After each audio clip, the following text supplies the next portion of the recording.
setting the stage for tonight's shot at the vacant. Saki ventured away.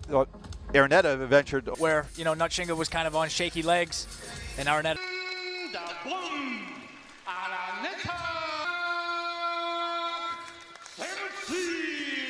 Ito na mga idol ang pinakahihintay nating laban ngayong araw.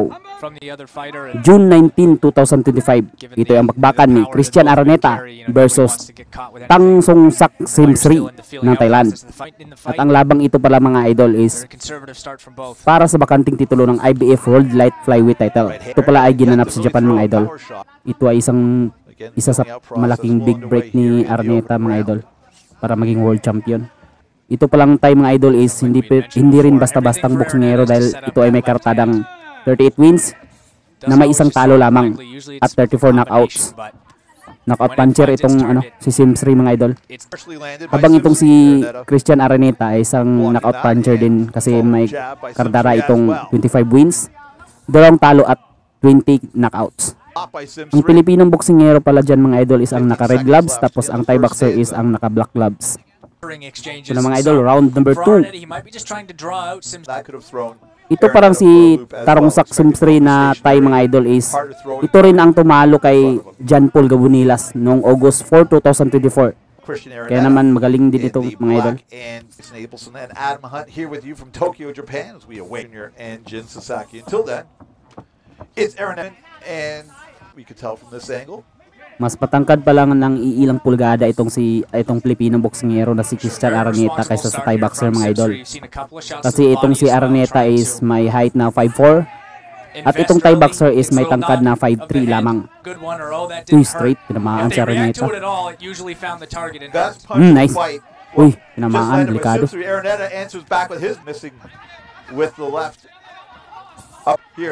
Asahan natin na may manaknout dito sa laban mga idol kasi puro ito knockout puncher ang dalawang boksingero mga idol.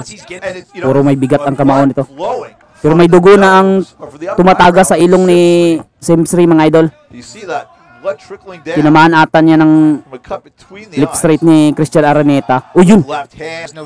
Tumatagas na ang dugo. Galing sa kilay. Ang talim ng suntok ni Christian Araneta. Maganda yung target ang dugo sa ni Simsri. Tumatama talaga ang right straight ni Simsri mga idol. Ito na mga idol, round number 3. Malaki pala ang cut ng Thai sa kilay mga idol. Malakas ang dugo tumatagas. Tinamaan sa ganyan sa lip straight. Kaya nagkaroon si ang Thai ng ng cut. Uy, upper. Hindi pa tumama. Kung tumama yun, turog itong Thai. Walang reply dito si Kabayan. Ilang suntok na yun. Napapahinga bahagya si Araneta dito sa round number 3 mga idol. Tinatimingan pa niya si Simsri. Yun. Nag-aabang pala ng counter si Araneta. Pero delikado rin pag aabot itong laban sa desisyon kasi itong si Simsri is hawak ito ng mga Hapon Pinopromote ito ng mga Hapones mga idol. Kaya delikado pa rin kung aabot sa desisyon. Hapon nga ang mga corner nito Yuy, upper. Right hand up top. May rin si Araneta, may cut na rin si Araneta mga idol. Uy! Tura! Down, yes! Thank you Lord. Down, may cut si Araneta mga idol pero napabagsak niya si Simsri. May cut si Araneta sa kaliwa. Nag-init si Araneta na nakakita ng dugo Pero dinalapa na ni Araneta mga idol. Gusto niya tapusin. Nakaligtas pa. Ito na mga idol, round number 4. Isang ma-action laban sa round number 3. Pareho na may cut ang dalawang boksingero mga idol. Pero mas concerned ang referee sa Thai. Solid talaga ang kamao nitong si Araneta. Yun na namang upper na yun.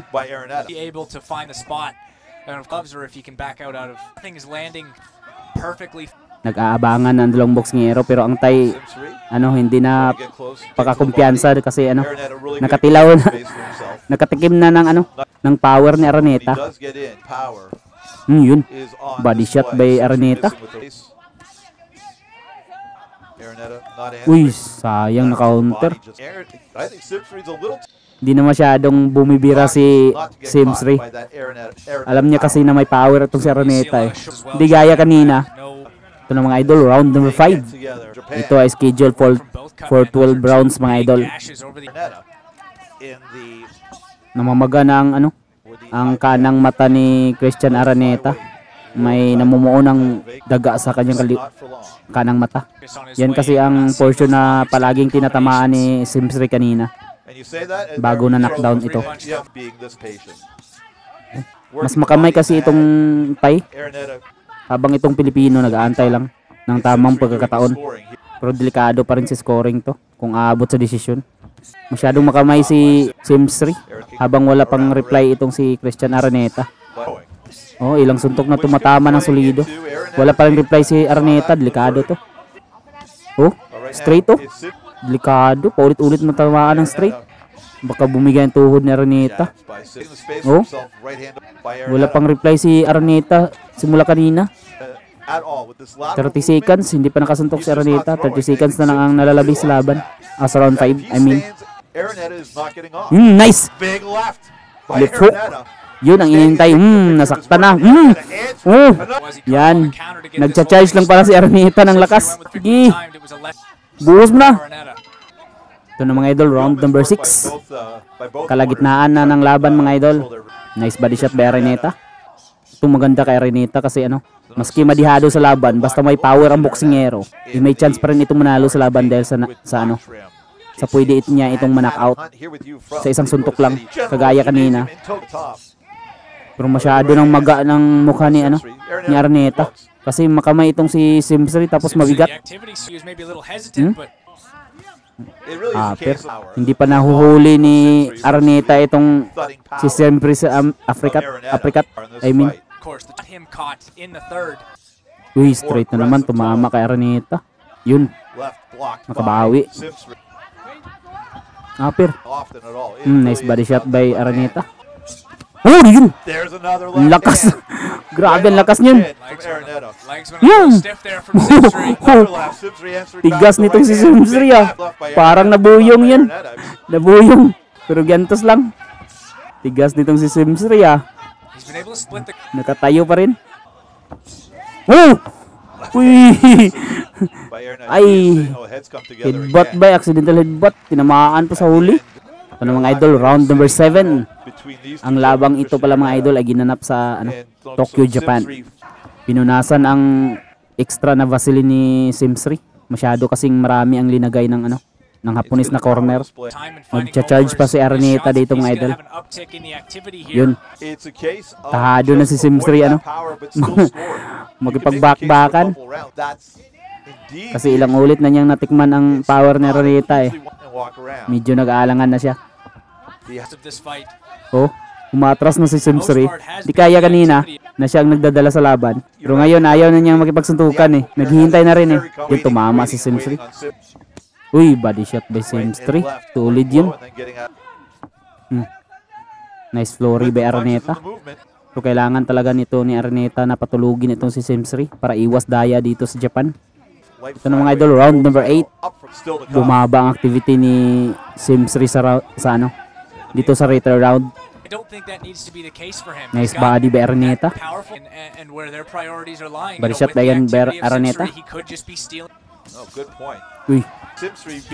Uy, nice straight by Araneta. Kalmado lang si Araneta sa round na ito mga idol. Pero naghahanap ito ng pagkakataon. Nice flurry by Araneta. Oh, nice straight. Again. Ito na mga idol, round number 9. Kailangan talaga dito mag-pull out na itong si Araneta. Kasi parang lamang itong Thai sa scorecards ng mga hurado kasi siya ang mas aktibo sa laban Although mga solid at magandang accuracy ni Araneta pero sa activity is mababa siya. Kaya naman hindi natin alam kung ano ang nasa isip ng mga hurado. Sayang hindi yun na-upper ni Araneta. to shift in the Nice. safety camp. Straight by Araneta. Sana ganun palagi.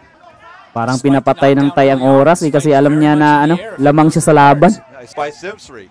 Tinamaan pa sa counter si Araneta doon. Yun! Yan sa bayan! Left hand by Simsri. And Untugan na naman. At the end of the Araneta's cut. Ito na mga idol, round number 10. Untugan na naman kanina. Marami ng cut si Araneta dahil sa untugan. Pero normal lang naman yan basta Southpaw at Orthodox ang naglalaban. Kandidato talaga yan sa untugan. Magkaliwa ang stance ang naglalaban.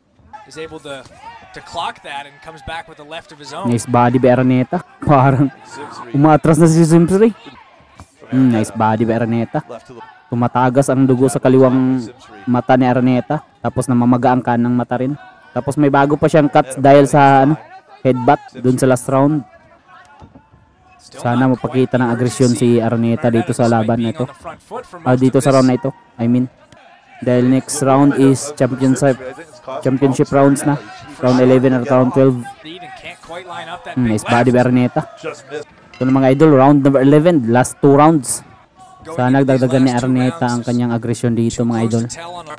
Para makabigay ng atensyon sa mga horado. Nice straight by Araneta. Sana mapakita ito ng dagdag agresyon itong si Araneta. Dito sa championship rounds. Nice body by Araneta again. Sana dagdagan niya ng kombinasyon. Nice body again. Kailangan na itong araruhin ni Araneta eh. Uy, na-counter pa. Giveawayin mo. Ito na mga idol, last round number 12. Sana ma-pull out ni Araneta ito. Dito sa last round na ito. Kailangan na talaga ni Araneta na araruhin itong Thai boxer. Last round na ito mga idol last round na ito. Dito sa round na talaga ito ang dapat magpakita ng lahat. Kasi masyadong dikit ang laban eh. Parang itong si Araneta naghihintay sa tamang pagkakataon para ma-counter itong si Tay na si Simsri. Pero itong si Simsri naman ay ayaw nang makipagpalitan ng suntok kay Araneta. Kaya naman ang resulta is walang masyadong activity dito sa last round. Kaya naman kailangan na talaga ni Araneta na siya ang gumawa ng paraan para makalamang. Kado, wala pa rin reply si Araneta doon. Hala, delikado. Walang activity si Araneta doon eh. Ang lamang ni Araneta dito sa laban is yung knockdown sa round number 3. Kaya naman delikado pa rin siya dito. Okay, delikado to, split decision. Sana manalo dito sa Araneta mga idol. Yay! Talo si Araneta mga idol. Split decision.